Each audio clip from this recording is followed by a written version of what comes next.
Iran ও আমেরিকার শান্তি বৈঠকের মধ্যেই এবার হরমুজ প্রণালীতে এমন এক কাণ্ড ঘটলো যার কোনো ক্লু আমেরিকার গোয়েন্দাদের কাছে বর্তমানে নেই। এবং ডোনাল্ড ট্রাম্প নিঃসন্দেহে বড় ধাক্কা খেলেন হরমুজে। আমেরিকা প্রশাসনের পক্ষ থেকে অফিসিয়ালি জানানো হয়েছে যে তাদের $1 মিলিয়ন ড্রোন, যার নাম MQ-4C ট্রিকন, এই ড্রোন হরমুজ প্রণালীর উপর থেকে স্রেফ গায়েব হয়ে গেছে। মানে আপনারা ঠিকই শুনছেন, কোথায় গেছে তার কোনো ট্রেস আমেরিকার কাছে নেই। ইরান স্পিকটি নট, অর্থাৎ বোঝাই যাচ্ছে মার্কিন সেনা এবং স্পেসিফিক্যালি নৌবাহিনী এখানে বড়সড় একটা ধাক্কা কিন্তু খেয়েছে। যে তথ্য আমেরিকার পক্ষ থেকে অফিসিয়ালি জানানো হয়েছে যে এই ধরনের ড্রোন তারা হাই লেভেল অ্যালটিটিউড, অর্থাৎ অনেক বেশি উচ্চতায় ব্যবহার করে, এবং এক্ষেত্রে আইএসআর অ্যাক্টিভিটি অর্থাৎ ইন্টেলিজেন্স এবং সার্ভেলেন্স সংক্রান্ত ডাটা কালেকশনের জন্য হরমুজ প্রণালীর আশেপাশে প্রায় ঘন্টা 3 ধরে অতিক্রান্ত একটা পথ পেরোচ্ছিল। 3 ঘন্টার পর হঠাৎ করে এই ড্রোনটি এমার্জেন্সি স্কোয়াক অর্থাৎ সিগন্যাল আমেরিকান নেভিকে পাঠায়। কোড 7700, এই সিগন্যাল আমেরিকান নেভির কাছে পাঠানো হয়েছিল এবং পরবর্তীকালে সিগন্যাল পাঠানোর পর সেই ড্রোনটি কোনো কারণ ছাড়াই ইরানিয়ান যে এয়ার স্পেস সেই দিকে কিন্তু ধাবিত হতে শুরু করে এবং হঠাৎ করে 50,000 ফুট উচ্চতা থেকে সেই ড্রোনটির উচ্চতা কিন্তু কমে যায় এবং এরপর কোনো ট্রেস আমেরিকান নৌবাহিনী এখন অব্দি এই ড্রোনটির পায়নি। এই ধরনের ড্রোন আমেরিকা কিন্তু স্পেশাল কিছু অপারেশনে ব্যবহার করে, অর্থাৎ অত্যন্ত স্পেশাল এডিশন ড্রোন যার বাজার মূল্য $200 মিলিয়ন। আপনারা বুঝতে পারছেন, অত্যন্ত দামি একটি ড্রোন যা হরমুজের সার্ভেলেন্সের জন্য আমেরিকা ব্যবহার করছিল। একে বলা হচ্ছে high altitude long endurance drone.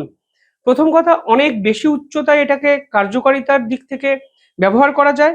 প্রায় 50,000 ফুট থেকে 55,000 ফুট উঁচুতে এটি ওড়ে এবং এটার এন্ডুরেন্স অর্থাৎ এটি প্রায় হাওয়াতে 24 থেকে 30 ঘন্টা ট্রাভেল করতে পারে। মানে এর ক্ষমতা বিশ্বের অনেক বহু ড্রোনেরই কিন্তু নেই, যা আমেরিকার এই ধরনের ড্রোনে আছে। এবং এটাকে বলা হচ্ছে ইন্টারকন্টিনেন্টাল ড্রোন, অর্থাৎ একটি মহাদেশ থেকে অন্য মহাদেশে ট্রাভেল করে যেতে পারে খুব সহজে। এটার কস্ট কিন্তু $200 মিলিয়ন, অর্থাৎ খুব একটা সাধারণ মানে ড্রোন নয় এবং এটি কিন্তু অত্যন্ত দামি একটি ড্রোন। যে তথ্য আরো সামনে এনেছে আমেরিকা, সেখানে বলা হয়েছে এই ড্রোনকে তারা বিভিন্ন ক্ষেত্রে ট্র্যাকিং এ কাজে লাগাচ্ছিল। যেমন শিপগুলোকে ট্র্যাক করছিল, সাবমেরিন ট্র্যাকে কাজে লাগায় এবং মিসাইল লঞ্চার কিন্তু বিভিন্ন ক্ষেত্রে কোথায় কোন শত্রুপক্ষ লুকিয়ে রেখেছে সেই পার্টিকুলার বিষয়ে সার্ভেলেন্সে এই ড্রোনকে কাজে লাগে। এবং এটি কিন্তু বিভিন্ন ক্ষেত্রে মিলিয়ন অফ স্কোয়ার কিলোমিটারকে স্ক্যান করতে পারে, অর্থাৎ একবার যদি উঁচুতে উঠে থাকে তাহলে কয়েক হাজার বর্গ কিলোমিটার অঞ্চলকে কিন্তু এটাকে উপর দিয়ে ঈগলের চোখের মতো স্ক্যান করার ক্ষমতা কিন্তু এটা আছে। এবার প্রশ্ন হলো ড্রোনটি গেল কোথায়। দেখুন, প্রথম যে পয়েন্টটি হতে পারে তা হলো টেকনিক্যাল ফেইলিওর। কিন্তু শুনলে অবাক হবেন, যদি এই ড্রোনে টেকনিক্যাল কোনো ফল্ট হতো তাহলে নিয়ম অনুযায়ী বা এই ড্রোনের স্পেসিফিকেশন অনুযায়ী ড্রোনটি অটোমেটিকলি আমেরিকান নেভির কাছে চলে আসতো। ফলে এই ড্রোনের টেকনিক্যাল ফেলিয়ার হয়নি, সেরকমই কিন্তু বিশেষজ্ঞরা মনে করছেন। দ্বিতীয়ত যেটা হতে পারে তা হলো ইলেকট্রনিক ওয়ারফেয়ার। ইরানের ইলেকট্রনিক ওয়ারফেয়ার ক্যাপাবিলিটি এই বিশ্বে অন্যতম শ্রেষ্ঠ। ইরান কিন্তু জিপিএস স্পুপিং এ পারদর্শী।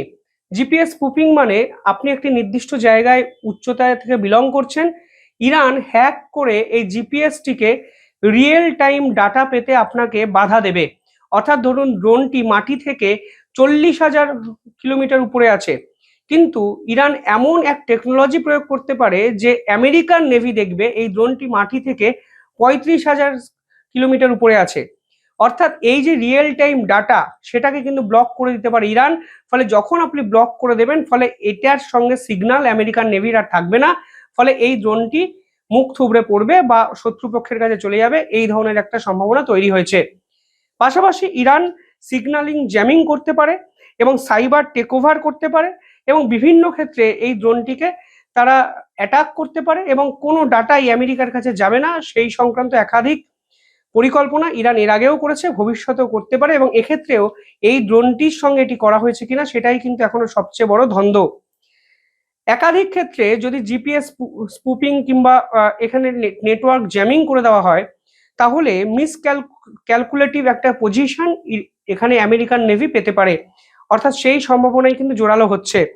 পাশাপাশি বলা হচ্ছে এই পুরো ড্রোনের সঙ্গে যখন আমেরিকার সিগন্যাল লস্ট হয়ে যায়, যখন এমার্জেন্সি সিগন্যাল পাওয়ার পর আর ড্রোনটার কোনো হদিশ পাওয়া যায়নি, তখন এই ড্রোনটি অটোমেটিকলি শত্রুপক্ষের এয়ার স্পেসের দিকে ধাবিত হয় এবং পরবর্তীকালে এই ড্রোনটি সম্ভবত ক্র্যাশ করে কিংবা হারিয়ে যায়। এবার এই ৩ নম্বর তথ্যটি আদতে কতটা যুক্তিসম্মত সেটাও কিন্তু একটা বড় প্রশ্ন, কারণ ইরানের নেভি বা ইরানের কোনো সেনা এখনো অবধি বিষয়টি কনফার্ম করেনি এবং বলেওনি যে তারা কোনো ড্রোনকে ধ্বংস করেছে কিংবা ইরানের মাটিতে কোনো ড্রোন আছড়ে পড়েছে। অর্থাৎ এখানে এমন একটা কর্মকাণ্ড ঘটেছে যার দিশা আমেরিকার গোয়েন্দারা আপাতত দেখাতে পারছেন না। আমেরিকার নৌবাহিনী কার্যত ব্ল্যাঙ্কড, ইরান স্পিকটি নট। এই প্রেক্ষাপটে দাঁড়িয়ে হতেও পারে ইরান স্পিকটি নট, কারণ শান্তি বৈঠকের মাঝে যদি এই খবর সামনে আসে তাহলে শান্তি বৈঠকই হয়তো ভেস্তে যেতে পারে। কারণ সিজফায়ারের মধ্যে শত্রুপক্ষের কোনো ড্রোনের উপর আক্রমণ করা নিঃসন্দেহে সিজফায়ার ভায়োলেশন এবং আন্তর্জাতিক স্তরে আমেরিকা এটাকে বড় ইস্যুও কিন্তু করতে পারে। ফলে এই পুরো বিষয়টা নিয়ে এখন আলোচনা কম হলেও আমেরিকার যেখানে লাগার সেখানে লেগেছে। $200 মিলিয়ন একটি ড্রোন তারা হারিয়ে ফেলেছে এবং সার্ভেলেন্স করতে গিয়ে এখন তাদের ড্রোন কাদের সার্ভেলেন্সের আওতায় চলে গেছে সেটাই এখন এই মুহূর্তে সব থেকে বড় প্রশ্ন। যদি অতীতের বিভিন্ন ঘটনা দেখেন তাহলে দেখবেন 2011 সালেও আমেরিকার RQ-170 ড্রোন কিন্তু এইভাবে ইরান ক্যাপচার করেছিল। শুধু এক্ষেত্রে নয়, 2019-এও গ্লোবাল হক ড্রোন সেটাও কিন্তু ইরান শট ডাউন করে মাটিতে নামিয়েছিল।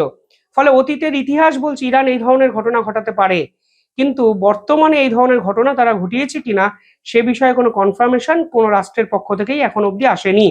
ফলে যাই হয়ে থাকুক, আজকে ধাক্কাটা তো খেয়েছে আমেরিকা, সেটাই বা কম কিসের।